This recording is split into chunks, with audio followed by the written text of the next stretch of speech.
Last week, Boris Johnson said that the way to deal with the threat from reform was to ignore them. You've been attacking Nigel Farage now, and you have been for a while, and it's not helping your polling. Do you think you should listen to him? Well, if you ask me a question about Nigel Farage, I will answer it. I'm not Keir Starmer, I answer questions. No doubt, emboldened by their success in forcing Starmer to U-turn last week, Labour's backbench MPs will now be eyeing up even more concessions. We know that there are more tax rises coming in the autumn. We have got Keir Starmer to U-turn on grooming gangs, on the winter fuel payment. We ran a very vigorous campaign. We are doing the work that the people elected us to do, making sure that they do not destroy this country. No doubt, emboldened by their success in forcing Starmer to U-turn last week, Labour's backbench MPs will now be eyeing up even more concessions. We know that there are more tax rises coming in the autumn. That's now been all but confirmed by the Chancellor. But what Labour haven't told you is that this doom loop that they have set up will mean taxes will have to keep going up. Wealth creators are fleeing the country. People have stopped hiring because of Labour's jobs tax. Fewer and fewer people will have to support more and more. That is the tax spiral. None of the other parties seem to acknowledge this. Last week, we saw left-wing Labour MPs, Lib Dems, SNP, Independents, Greens, and revealingly, Reform MPs all vote for higher welfare spending and an even more generous benefit system. Reform like to pose as a right-wing party, but they don't seem to understand that asking the taxpayer to fork out £100 billion a year on health and disability benefits isn't just completely unaffordable and unjustifiable, it's immoral. And the Prime Minister has already signalled that he's open to removing the two-child benefit cap. In fact, right at this moment, there are probably Labour MPs behind closed doors drawing up plans to force his hand. And they will find allies in Reform. Nigel Farage is committed to remove the cap, and he is warning that he is not finished yet on benefits giveaways. Make no mistake, he is Jeremy Corbyn with a pint and a cigarette. On welfare, he shows his true colours, promising these unaffordable giveaways with no plan to fix the system. I want to be clear why the Conservative government brought in the two-child benefit cap. We brought it in because we believe that people on benefits should have to make the same decisions on having children as everyone else. But Labour and Reform MPs don't even understand what the cap does, and they don't care that lifting it would create another £3 billion black hole in our finances. It's not that we don't want people to have big families. We do.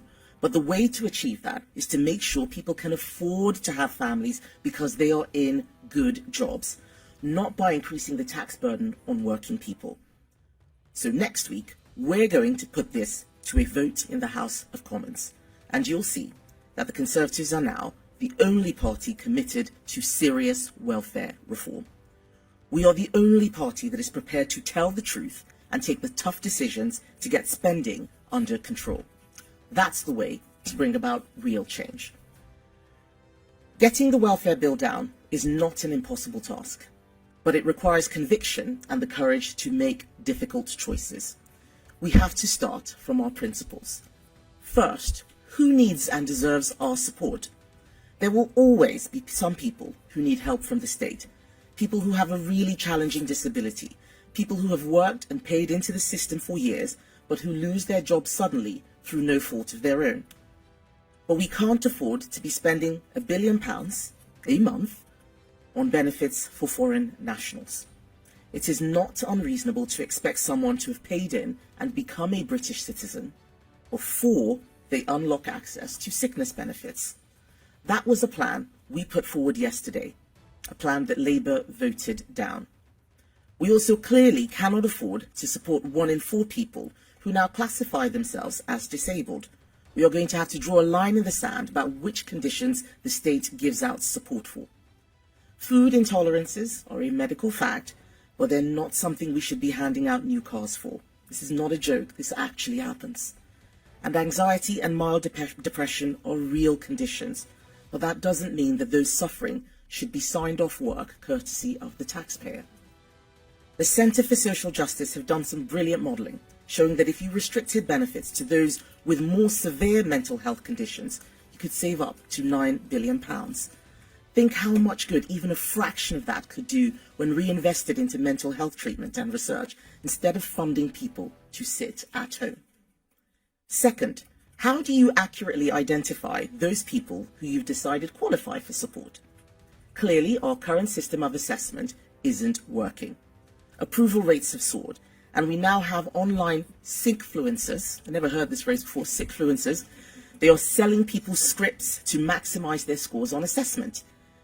We need to build in proper medical evidence to the system and go back to face-to-face assessments which never recovered after COVID. The Motability Scheme is a perfect example of what's going wrong with the current system. It was initially set up to help disabled people get around. Now 90% of its cars now have no adaptations whatsoever. That's not what it was designed for. People are qualifying with conditions like drug misuse, ADHD, obesity. The assessment system surely can't have been designed with that intention, and we cannot allow it to continue for a moment longer.